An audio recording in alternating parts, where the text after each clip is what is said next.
Hey guys, welcome back to the channel. This is TaurusJinx here, and today I shall be giving you guys my first video for the open beta for Honor. It started on the 9th of this month and it will be till the 12th.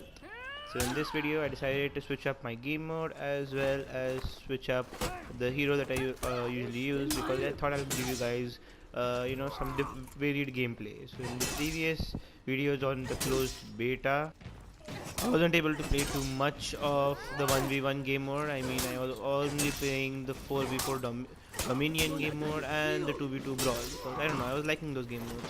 I decided maybe to try something new this time.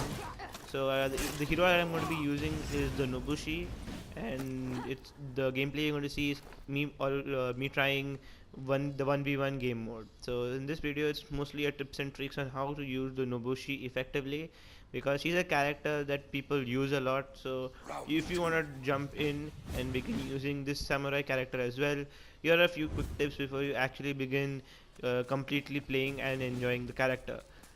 So first off, to begin with, she is described as a medium difficulty long range character who has something beside her description written as versatile retreater. So this basically means that the Nobushi has to stay on range, right? Please do not try to engage with the Nobushi when you're using the Nobushi very close up. So like the Conqueror here is a very close quarter combatant. So I'm gonna try to maintain as much range and distance between me and him as possible. He does have that sweet shoulder charge, but if I can dodge that, then I can kind of miss. He can miss most of his attacks because he's slow and he takes a lot of time to charge up attacks and stuff. So with the Nobushi, you have an advantage of range, speed, and versatility. She's one of the only characters I know besides the Peacekeeper who right now in the beta has the bleed debuff. So the bleed debuff is a simple triple R1 combo. It starts off with a single poke with your staff and then ends up with a bleed on the enemy if you are able to successfully land the third strike. It's just simple R1, R1, R1. So that's one move that you should always have. If you look in the description, I think it's called poking the nest. You'll always be able to use that effectively because that's actually going to help you a lot. But do remember that don't try to get very close up when you're going to do that, because people can block your attacks, so you're going to be wasting stamina. The other important thing about the Nobushi is most of her attacks also allow her to move back. You can attack and then move back again. So one of the attacks I really like, I think it's called the Viper Retreat. So while the one I just did right now. So yeah, this one. So once you hit R1 and you press, you go down on your left stick, it kind of pushes the staff forward and lunges you back at the same time. It has range, right? This attack has range. You can reach him from pretty far distance and at the same time move away from him if he's getting too close for comfort. Do remember that this is a very important move. Please do not try to not use this move at all during the games. Another thing that you should know about the Nobushi is that Nobushi, while she's going head-on in sprinting, she can have a bleeding strike as well. I forgot what that move is called. So when you're sprinting, you can press R1 immediately, and it kind of lunges forward with the staff, and it bleeds the enemy. Do remember that fact, that you can do that. I mean, for the Warlord, and you did that, he kind of jumped forward and hit the enemy. In this, it causes the bleed debuff. So that's another important move that you should know. Another important move that you should know, that the Nobushi has a double block breaker. So when you press square once, she breaks the block. But if you press square again, instead of pushing the character like the Viking did right now, the Nobushi pushes the character back and moves back as well to gain some distance between you. So that's pretty important to know that you have that in your arsenal of moves. It's I think called the mixed up Cobra strike. So you press square and then you press R1, which ends with a beautiful bleeding strike on the enemy. So you not only bleed him, you also create some distance between you and him, and in most cases it's a guaranteed hit, the R1 that you hit after your double square, because the opponent's block has been broken. So it's pretty useful, so do remember that.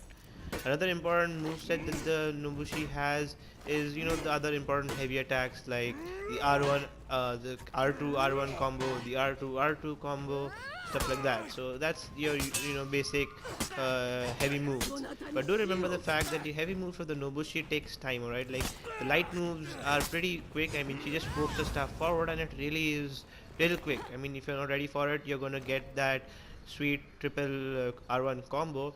But in R2, she kind of swings her stuff behind and comes up on the side, as in it's like a side swipe, so it does take a slightly more time. I mean, it's going to take time, it's a heavy attack. So do remember that the Nobushi is the slowest. Is the slowest when she is gonna do this heavy attack. And yeah, so do remember that. Also, when the Nobushi is playing, try to play tactically. I mean, like the Warlord or the Conqueror are complete harassers. If once you get into an opponent, you can keep hitting them again and again because that's how the character is played. The Nobushi is not played like that, right? The Nobushi, the major plus point for the Nobushi is she's an annoyance on the battlefield. Yeah, she's a complete annoyance on the battlefield because of that range and the fact she can apply that bleeding debuff on you. So even if your opponent tries to run away from you, and he's bleeding, he's gonna die somewhere in the process of running away, because the debuff is just gonna take his health slowly and steadily. So that's exactly how you're gonna play the Nobushi. You're gonna be more of a support character rather than a character that's upfront and personal. I mean, people can do that. People can play the Nobushi upfront and personal real well. But do remember that if you're going to play with the Nobushi at first, play it a little slow. Try to gain some distance between you and your opponents until you figure out all the combos and all the ways you can play the Nobushi real well. So do remember the fact that you have those combos with you. Like right now, I'm just experimenting with the heavy attacks. It takes a lot of time for me to swing that heavy attack. But at the same time, he's losing health constantly because I applied the debuff, but it didn't work out. So that's okay. So do remember the fact that with the Nobushi, maintain distance, especially with characters like the I keep forgetting his name, the Berserker, yeah, the Berserker, the Warlord, the Conqueror. Maintain distance and you're gonna be fine with it. Also, the Nobushi, he has these retreating moves I already mentioned, like the Viper Retreat, which pushes you back and causes a bleeding attack on the opponent, as well as that double kick, which pushes him back and gives you a chance to bleed him. Do use these attacks very frequently to keep your opponent at bay, simply because the Nobushi isn't strong.